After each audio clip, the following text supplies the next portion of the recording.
Hey everyone, welcome back, it's JC.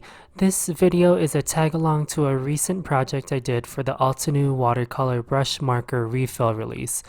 I love the vellum on colored background look to one of these projects that I wanted to do it again and this time slow down the process a bit. The materials are very minimal. Here I have a background stamp. This one is the Altenew Mega Succulent stamp set and I'll couple it with the Seashore and Enchanted Garden mini ink cube sets. For now, I'll set the background stamp set aside and work on coloring the background itself. I've got an inexpensive piece of Strathmore watercolor paper taped to my glass media mat. I know I will be trimming this panel down, so I'm not too worried if the piece is slightly smaller than A2. What I'm going to do with this watercolor panel is do some simple ink smooshing. This means that I'm going to get a very spotty, almost orange peel texture to this watercolor panel. In order to achieve that, I've grabbed the packaging to a stamp set. Alternatively, you can use the backing acetate to your photopolymer stamps. Just make sure you give it a good wipe before putting it away with your stamp set. I'll first mist the watercolor paper with some clean water. This will help the ink move around a little bit on my watercolor paper instead of the paper immediately taking on the color. Then I'll take the stamp packaging and rub the ink pad directly onto the surface. A little bit more water will help take the edges off these ink spots, and I will turn the plastic over and dab it on my watercolor paper. There are moments where I'll use my fingers behind the acetate and manipulate the ink and get it to spread a little bit more. Now, one thing I learned as I experimented with ink smooshing is to add colors in layers and let each layer get touch dry before adding more color if desired. I'm using a heat tool to speed up the drying process, and I'm making sure that I let the water puddle up slightly to get these hard edges. I used Altenew Emerald Mini Ink Cube on the center of my panel, avoiding the edges of the panel for now. Once I feel like I have a good enough saturation on the center of the panel, I'll move on to the second color, Andromeda. I've got these ink pad families linked below. With Andromeda, I'm focusing this color on the edges of the card panel and trying to get the best color saturation I can. I don't mind a little bit of white space, but at the same time, I'm trying to just let art happen and not control the movement so much with this watercolor piece. After one last dry with my heat tool, I'll do the grand reveal and remove the tape from this background piece.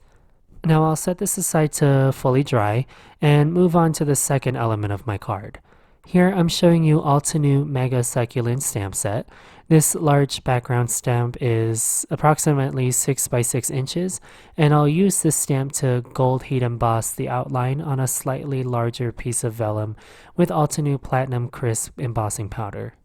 Once this is completely heat set, I'll set this vellum panel aside and work on the watercolor background again. I've slightly trimmed the panel to remove the white margin from the washi tape. To further refine this panel, I'll do some direct-to-paper inking techniques with Altenew Obsidian Pigment ink to darken the edges of the watercolor panel.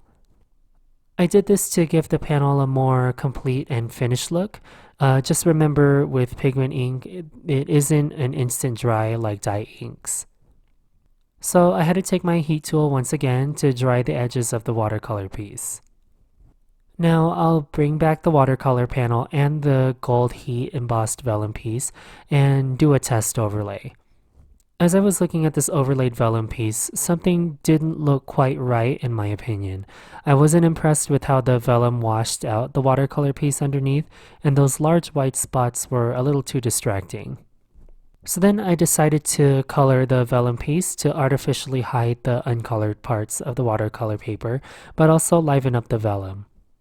I took Lagoon Mini Ink Cube and directly applied ink to the backside of the vellum, so the unembossed side. I wanted a generous coating right away before ink blending the ink for a more diffuse look and better coverage. Think of this as sort of like a filter, and no, not the cute dog filters from Snapchat. I'm talking about lighting filters to help warm or cool a scene.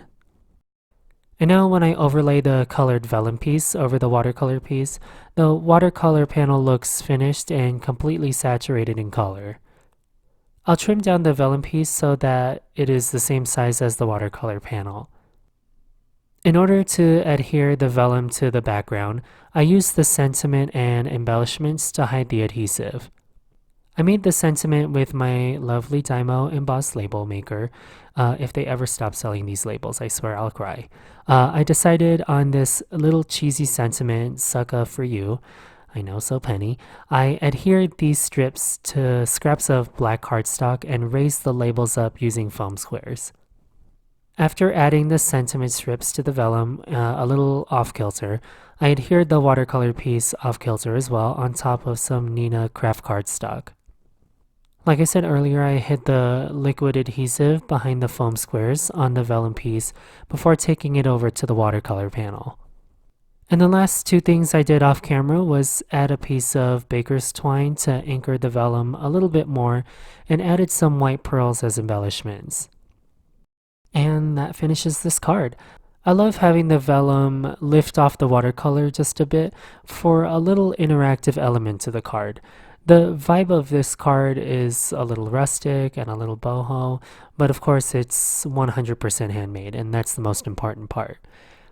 This is the final participant submission to the Altenew Educator Certification Program, and this project coordinates with the Irresistible inking techniques over at Altenew Academy.